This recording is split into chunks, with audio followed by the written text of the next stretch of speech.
그래서 많은 분들이 뭐 비슷비슷한 수면장애 증상 중에 하나가 아니야 라고 오해를 하시는데, 정말 이런 증상들이 나타났을 때는 이후에 치매라든지 파킨슨까지 올 수 있는 무서운 증상 중에 하나들이 있어요. 원장님, 영화 혹시 잠 보셨어요? 잠 봤습니다. 거기 잠 보면 실제로 주인공이 막 일어나서 음식도 먹고 막 그러잖아요. 예. 그렇게 막 욕하고 진짜 막 주먹질도 하는데 그게 진짜 있는 경우인가요? 저도 그 영화 굉장히 재밌게 봤거든요. 근데 굉장히 사실에 가까워요.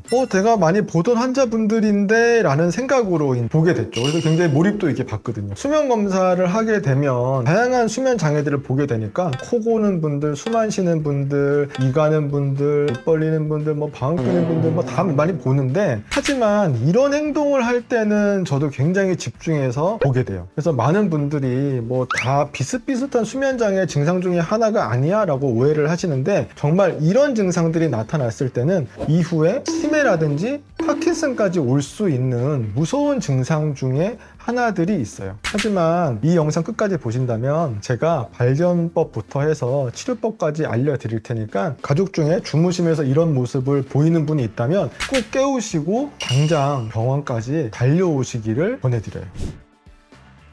렘수면이라고 하는 거는 여러 꿈의 단계 중에서 뇌는 활발하게 뭔가를 하고 있고 마치 어쩔 때는 깨어있을 때랑 비슷할 정도로 활성화되어 있거든요. 그런데 온 몸은 완전히 이완 마비가 돼서 움직일 수 없는 상태의 수면이에요. 우리가 렘수면이라고 하는 상태는 꿈을 꾸고 있는 상태거든요. 뇌가 활성화되어 있는 것 자체가 꿈을 꾸기 때문에 활성화되어 있는 건데, 이 꿈을 꾸고 있는 내용을 우리 몸은 표현하지 못하게 해놓은 거예요. 너무나 조화롭죠. 일단은 첫 번째는 우리가 하루에 있었던 부정적인 감정들을 해소하는 단계라고 보시면 돼요. 여러 가지 좋은 어떤 감정적인 것들을 살려놓고 나빴던 감정들 있잖아요. 예를 들면 뭐 굉장히 슬펐던 경험이라든지 우울했던 그런 감정들은 해소해주는 좋은 역할을 하고 있고, 그리고 학습된 것들, 경험적으로 얻은 것들을 발전시켜서 종합적인 사고를 가능하게 해주는 기능들도 있고요. 그러다 보니 이 렘수면이 부족했을 때는 기억력 저하나 학습 저하 같은 인지기능 저하도 가능해지고, 그리고 부정적인 감정이 늘어나면서 우울이나 불안 등을 유발할 수도 있는 거죠. 그럼 원장님, 렘수면은 도대체 언제 발생하는 거예요? 렘수면은 주로 수면의 초반보다는 후반에 발생을 하게 되거든요. 우리가 수면이라고 하는 거는 구조상 초반과 후반의 구조가 다르거든요. 그래서 12시 전후의 초반 수면에는 깊은 수면만 주로 나오게 돼요. 렘 수면이 거의 없어요. 굉장히 짧은데 4-5번 사이클을 반복을 1시간 반 간격으로 하게 되거든요. 그래서 후반부 3분의 1은 수면은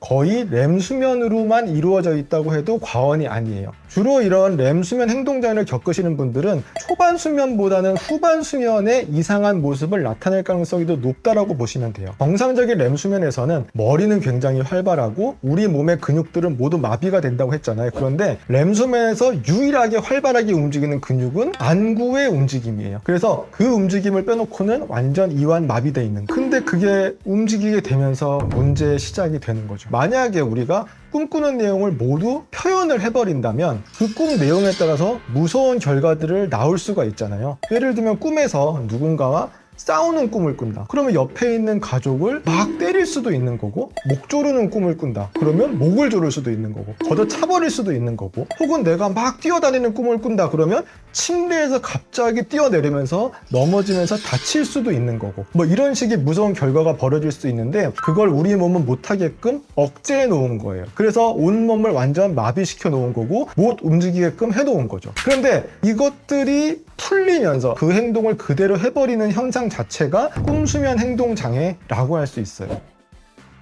이 렘수면 행동장애가 무서운 점은 말씀드린 것처럼 그냥 내 몸을 해치고 내 주변을 해치는 것도 있어요. 그래서 실제로 주변에는 손이 부러져서 오시는 분도 있고, 넘어져서 낙상을 해서 머리에 출혈, 뇌출혈 같은 거 경험하시는 분들도 있거든요. 혹은 주변 가족분 멍들어서 오시는 경우도 있고요. 그런데 또 뭐가 문제가 되냐면 치매나 파킨슨 같은 성인 질환들을 나중에 같이 겪게 되는 분들이 존재한다는 게 더 무서운 점이에요.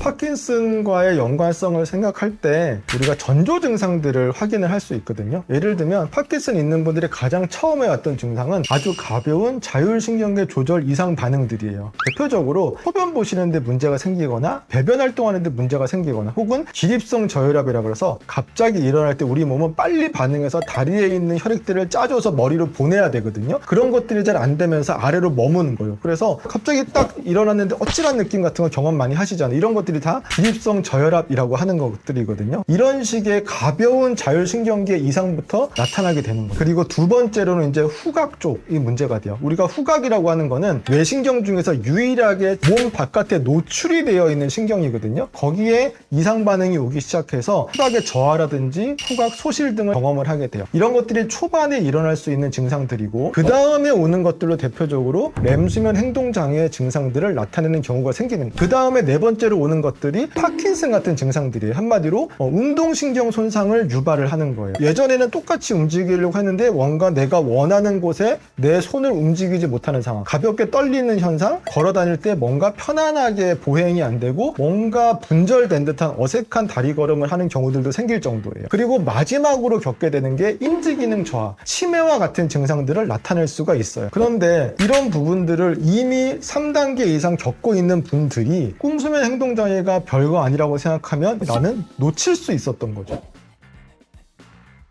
지금 이렇게 제가 렘수면 행동장애인 걸 알면 치료를 해야 되는데 이 치료 방법이 있을까요? 아직은 원인이 명확하게 밝혀진 게 아니기 때문에 완치 목적의 치료는 없다고 봐야 돼요. 하지만 말씀드렸듯이 내 나이가 든 몸을 젊은 몸으로 바꿀 수는 없지만 나타나는 증상들을 조절함으로써 나와 남의 안전을 지킬 수는 있거든요. 그래서 대표적으로 쓰는 약물이 클로나제팜이라고 하는 안정제 계열의 약물들이에요. 그런 것들을 함으로써 나타나는 행동 증상들을 완화시킬 수가 있고 그리고 어느 정도 안정화시켜서 그 예민해지는 반응들을 억제시킬 수가 있는 거예요. 클로나제팜을 대표적으로 쓰면서 부수적으로 또 해보는 것들이 멜라토닌 처방도 많이 하거든요. 멜라토닌 같은 경우가 클로나제팜처럼 직접적인 효과를 만들진 않지만 숙면을 유도하고 흥분을 좀 가라앉히는 기능들을 하면서 증상 조절에 도움을 줘요. 적게는 한 3mm 정도로 출발하셔도 좋고 3에서 12mm까지 일반적으로 쓰니까 한 3에서 5mm짜리 멜라토닌 먼저 한번 드시는 것도 도움이 됩니다. 더 가볍게는 생활 습관 교정인데 사실 이게 진단이 된 분들 제일 중요한 거는 주무실 때 환경이에요. 일단 내 몸을 보호해야 되기 때문에 마치 내가 아기라고 생각하고 주변을 만드셔야 돼요. 모서리가 없게 만든다든지 쿠션을 많이 배치한다든지 그리고 침대 생활은 가급적이면 자제하시거나 침대에서 떨어지지 않게 가드를 설치하시거나 혹은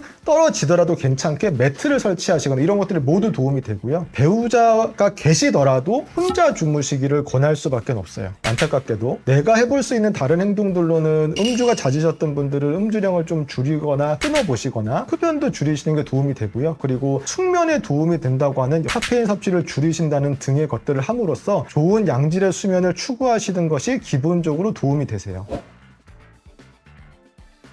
렘수면 행동장애 얘기 드렸을 때 환자분들이 아니 완치가 되지 않는데 무슨 의미가 있어 라고 생각하시는 분이 있을 수 있는데 그거는 그렇지 않다는 거죠. 이거를 발견해서 증상 치료도 의미가 있지만 이후에 발생할 수 있는 파킨슨이나 치매를 예방하는 데 집중할 수 있는 계기로 만들 수 있다는 거예요. 예를 들면 치매가 걸릴 가능성이 높다는 걸 내가 미리 알았다면 치매에 대한 증상을 억제할 수 있는 생활 습관들, 예를 들면 기억력에 도움이 되는 행동들이라든지 어떤 인지 기능에 관한 검사를 받아보신다든지 등을 하면서 또 뇌 영양제 같은 것도 섭취할 수 있잖아요. 그런 식으로 나를 미리 보호할 수 있는 계기로 삼으시는 게 굉장히 의미가 있다는 거죠. 그래서 이 렘수면 행동장애를 진단하는 거는 그렇게 어렵지 않아요. 하룻밤 병원에서 주무시면서 수면 다운 검사를 하면 바로 진단이 될 수가 있어요. 그러니까 많은 분들이 검사 받으시면서 걱정하시는 게 이날 안 나오면 어떡해요 라고 걱정하시거든요. 그런데 어느 정도 나와 가족이 알 정도의 증상을 가진 환자분들이 병원에 와서 진단이 안 되는 경우는 거의 없어요. 그건 왜 그러냐면 단순한 습관이 아니고 이미 퇴행성 질환을 겪고 있으신 거고 내 몸은 매일 그러고 있는 거거든요. 그렇기 때문에 그 부분이 발견되지 않을까 봐 오히려 가족분들은 매일 밤새 지켜보는 게 아니기 때문에 모르고 지나칠 수 있거든요. 근데 검사를 속일 수는 없어요. 반드시 진단이 되니까 걱정 마시고 부담 없이 검사 한번 받아보세요.